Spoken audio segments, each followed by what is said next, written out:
ड्रैकनकुलस मेडिनेंसिस या गिनी वर्म।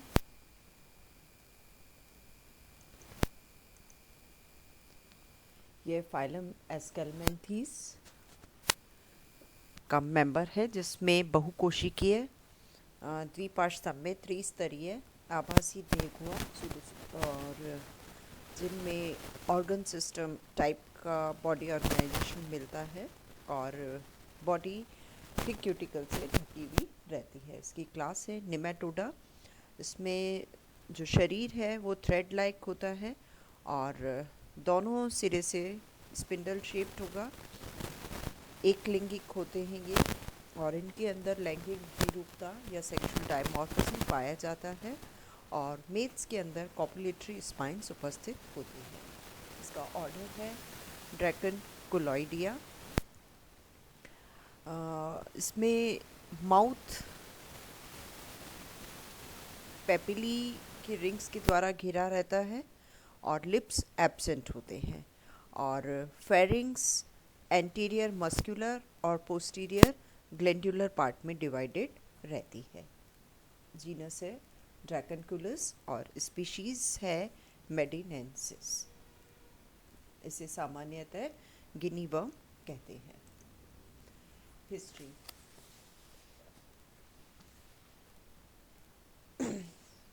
यह मानव का एक सामान्य पैरासाइट है जो बिब्लिकल टाइम से ही ज्ञात है और इसे सबसे पहले इजिप्ट में इजिप्टियन ममी के अंदर में मेल गिनी वर्म को आइडेंटिफाई किया था और इन्हें उस वक्त फियरी सरपेंट या तीक्ष्ण सर्प का नाम दिया गया था। इंट्रोडक्शन या परिचय। ये सबसे बड़ा निमेटोड है। सामान्यतः इसे गिनी वर्म या फियरी सरपेंट कहते हैं। इसके द्वारा जो डिजीज और रोगी है वो है ड्रैकनकुलोसिस और इसके दो होस्ट के अंदर ये अपना जीवन चक्र कंप्लीट करता है। जो प्राइमरी होस्ट या डेफिनेटिव होस्ट है वो मेनली ह्यूमन बींग्स है या डॉग्स, हॉर्स, कैटल और मंकीज़ हैं। इंटरमीडिएट होस्ट या मध्यस्थ परपोषी एक क्रस्टेशियन है कोपीपोड साइक्लॉप्स। ये ओब्लिगेटरी पैरासाइट्स है और ओवोविविपेरस होता है। इन्हें सामान्यतः फियरी सरपेंट, ड्रैगन वर्म, गिनी वर्म या मेडिना वर्म के नाम से जाना जाता है। जो मैच्योर वर्म है यह होस्ट के सबक्यूटेनियस टिश्यूज़ में पाया जाता है, स्पेशली आर्म्स, फिंगर्स और लेग्स। मॉर्फोलॉजी या आकारिकी। फीमेल 600 से 800 मिलीमीटर लंबाई की होती है और 2 मिलीमीटर डायमीटर होता है इनका। मेल्स कंपैरेटिवली छोटे होते हैं और 40-50 मिलीमीटर लंबाई के होते हैं। इनका मुख छोटा होता है, ट्रायंगुलर होता है और क्वाड्रेंगुलर स्क्लेराइज्ड प्लेस्ट इसमें पाई जाती है। लिप्स अनुपस्थित होते हैं दोनों ही मेल और फीमेल के अंदर और लार्वी 500 से 700 लंबे होते हैं। अब है इनके अंदर सेक्शुअल डायमॉर्फिज्म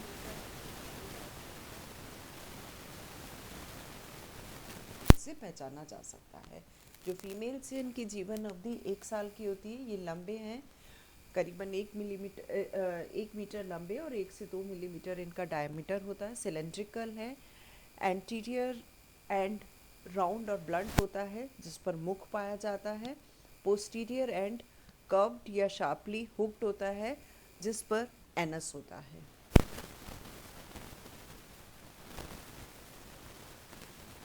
डक्ट और यूटरस एक जोड़ी पाए जाते हैं, डबल है इसलिए डायडेल्फिक कहते हैं, लेकिन वेजाइना सिंगल होती है। फीमेल जेनाइटल पर्चर या वल्वा शरीर के मध्य से थोड़ा सा दूर स्थित होता है। मेल्स की जीवन अवधि 6 महीने होती है, ये फीमेल्स से छोटे होते हैं और इसके अंदर ईसोफेगस, अग्र मस्कुलर, एंटीरियर मस्कुलर या पेशीय और पश्च ग्लैंडुलर या ग्रंथिल भाग में विभक्त रहता है। Posterior and, this is posterior and, ये स्पाइरली कॉइल्ड होता है और इसके ऊपर 2 स्पिक्यूल्स पाए जाते हैं।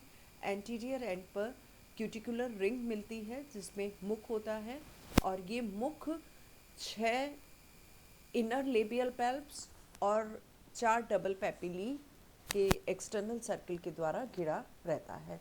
पोस्टीरियर एंड पर 10 जोड़ी कॉर्डल पेपिली पाए जाते हैं, इसमें से 4 प्री एनल होते हैं और 6 पोस्ट एनल होते हैं।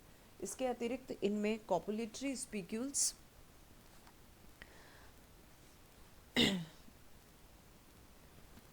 पाए जाते हैं, और ये स्पिक्यूल्स सबसिक्यूअल है, समान परिमाण की होती हैं ये, और प्रनिदेशक या जबर्नक्यूलम भी इसके अंदर मिलता है। ये मेल होलवर्म है, ये मेल का एंटीरियर पोर्शन है। ये इसमें ये 2 में डिवाइडेड है, मस्कुलर और glandular, nerve ring, cervical papillae है। ये इसका पोस्टीरियर एंड है, और ये जब ये एडल्ट वर्म को स्टिक की हेल्प से ये बाहर निकाल रहा है। और ये इसकी लाइफ साइकिल बताती हूँ।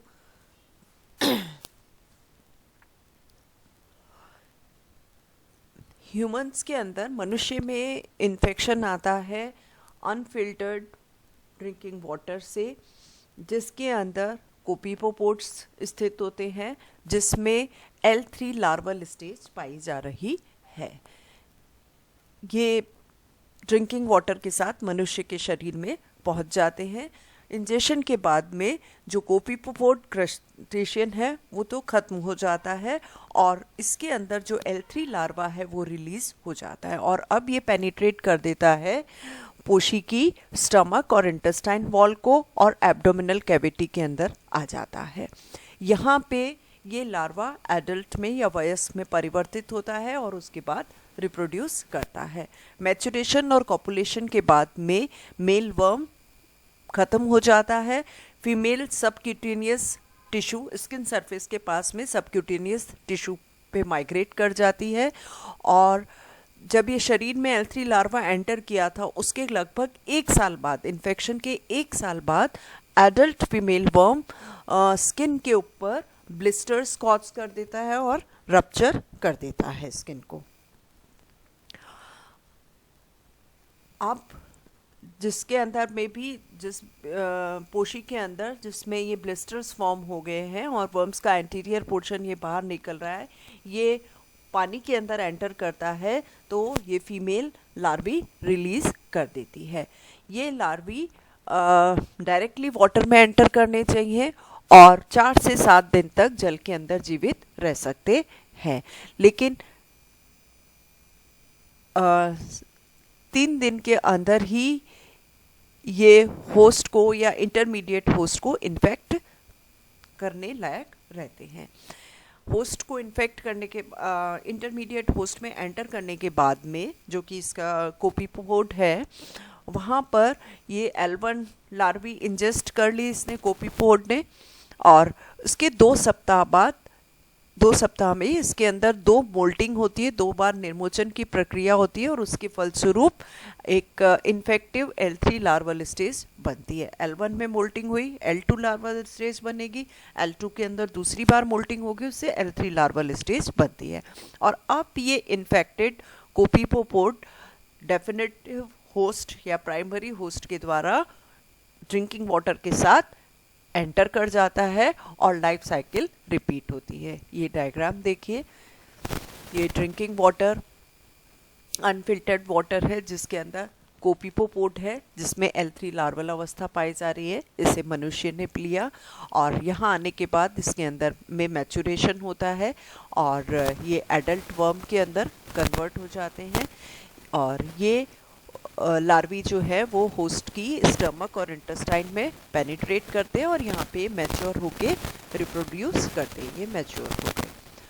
फर्टिलाइज्ड मेल की इसके बाद में डेथ हो जाती है और फीमेल वर्म जो है वो स्किन सरफेस पे माइग्रेट कर जाती है और वहाँ पे ये फफोले ब्लिस्टर्स उत्पन्न करती है और लार्वा को डिस्चार्ज करते हैं। लार्वा कब डिस्चार्ज करते हैं?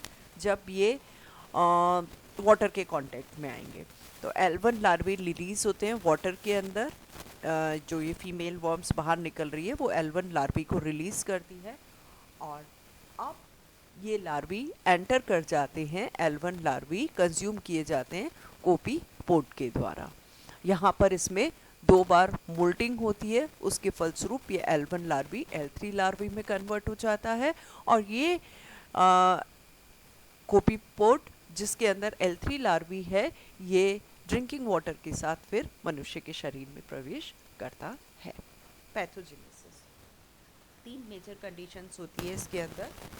पहला तो है इमर्जेंट एडल्ट वर्म्स जो है, जब वो एडल्ट वर्म स्किन के पास में आ जाता है तो एलर्जिक रिएक्शन कॉज करता है, ब्लिस्टर्स करता है और बर्निंग पेन। सेकेंड होता है इसके अंदर bacterial infection, secondary bacterial infection. ये कब होता है? जब ये वर्म वहाँ पे ब्लिस्टर्स कॉज कर रहा है, उस वक्त बैक्टीरिया जो है वो भी इसको इन्फेक्ट कर देते हैं।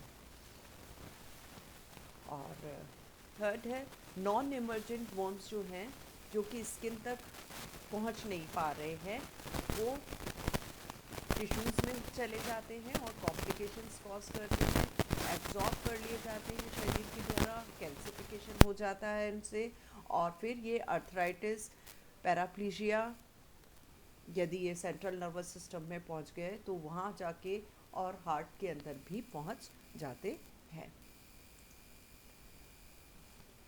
सिम्टम्स: इन्फेक्शन, इनिशियल इन्फेक्शन के 1 साल तक कोई किसी प्रकार का कोई सिम्टम नहीं डेवलप होता है। उसके बाद हल्का बुखार, itchiness, rashes, vomiting, diarrhoea, nausea और डिजीनेस होता है।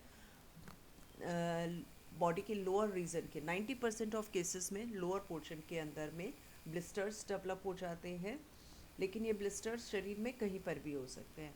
ब्लिस्टर कुछ ही दिनों में साइज़ में ग्रो कर जाते हैं और उसके अंदर बर्निंग पेन होता है। और जैसे ही ये ब्लिस्टर्ड एरिया ठंडे पानी के संपर्क में आते हैं, ये इस वर्म्स की मसल्स के अंदर कॉन्ट्रैक्शन होता है उसके फलस्वरूप, और ये बर्स्ट होकर लार्वा रिलीज कर देते हैं। कॉम्प्लिकेशंस में क्या क्या है? Swelling of skin, redness of skin, generalised infection, sepsis, lockjaw, tetanus, infection of joints causing joint to deform and lock, arthritis. यदि वर्म्स जो है, अच्छा, इसको एक रिमूव किया जाता है वुंड के ऊपर एक लकड़ी के द्वारा। प्राचीन समय में एक पतली, इस वर्म से छुटकारा पाने के लिए एंशियंट टाइम में क्या किया जाता था, एक पतली स्टिक लेके और जो घाव हुआ है वहाँ पर ले जाके और इस स्टिक के साथ साथ उस वर्म्स को लपेटते रहते थे। लेकिन इस प्रोसेस को बहुत जल्दी से करना होता है, अदरवाइज वर्म के टूट जाने से बैक्टीरियल इन्फेक्शन का डर रहता है। ये क्या करते हैं? टॉक्सिन सिक्रीट करते हैं जो कि रेडनेस और स्वेलिंग स्किन पर कॉज करते हैं। और यदि रिमूवल के समय ये ब्रेक हो गए हैं तो ये सेकेंडरी बैक्टीरियल इन्फेक्शन इनकी वजह से हो सकता है और इसकी वजह से ही डिसेबिलिटी भी हो सकती है। ट्रीटमेंट: कोई भी ड्रग, वैक्सीन इसके लिए अवेलेबल नहीं है। रिमूवल ऑफ वर्म किया जाता है और वुंड एरिया को क्लीन करते रहना चाहिए। अफेक्टेड पार्ट को पानी के अंदर डाल दें तो उससे क्या होता है, वर्म्स जो है वो बाहर निकल आते हैं और स्टिक की हेल्प से इसको बाहर निकाला जा सकता है। लेकिन ये है कि बड़ा ध्यान से करना होता है जिससे कि वर्म, और एक गॉज पीस साथ में रख के करें जिससे कि वर्म जो है वो अपने आप को रिट्रैक्ट नहीं कर ले वापस से। कुछ एंटीबायोटिक इसके लिए जो काम में ली जाती है वो है ऑलिव ग्रीन के अंदर इमल्सिफाइड फिनोथियल जिंक के इंजेक्शंस इसमें दिए जाते हैं। और ये रिमूव करने का और ट्रॉपिकल एंटीबायोटिक्स इस पे अप्लाई की जाती है, जिससे सेकेंडरी बैक्टीरियल इन्फेक्शन ना हो। अफेक्टेड एरिया को स्टरलाइल गॉज से रैप कर दिया जा सकता है। और पेन किलर के लिए, पेन और इन्फ्लेमेशन, सूजन कम करने के लिए आइबुप्रोफेन या एस्पिरिन दी जाती हैं। और ये स्टेप्स जो है वो रिपीट की जाती है जब तक कि वर्म रिमूव ना हो जाए। और इस प्रोसेस को करने में कुछ दिन से सप्ताह तक लग सकते हैं। ये डिपेंड करता है लेंथ की, उसकी वर्म की लेंथ क्या है। कंट्रोल, मेन कंट्रोल है इसका education. Safe drinking water, underground wells जो है वो इस कॉन्टेमिनेशन से फ्री रहते हैं। ड्रिंकिंग वाटर को फिल्टर करके पीना चाहिए, जिससे कि कोफीपोड्स रिमूव हो जाए। और यदि किसी का स्किन पे ब्लिस्टर्स या अल्सर हुआ है तो उसे अवॉइड करना चाहिए कि वो उस ड्रिंकिंग वाटर वाले सरफेस के ड्रिंकिंग वाटर में एंटर करे, वाटर बॉडी के अंदर एंटर करे। और वेक्टर कंट्रोल ये है कि कोफीपोड्स को किल कर दिया जाए, लार्विसाइड्स यूज में लें टू किल कोफीपोड्स। ये है क्वेश्चंस। ड्रैकेंकुलस मेडिएंसिस से कौन सी डिजीज कॉज होती है, जोग्राफिकली ये कहाँ मिलते हैं, इसके द्वारा कौन से 2 सिम्टम्स हैं, डेफिनेटिव होस्ट कौन है ड्रैकेंकुलस का, और क्या इसके लिए कुछ वैक्सीन अवेलेबल है क्या।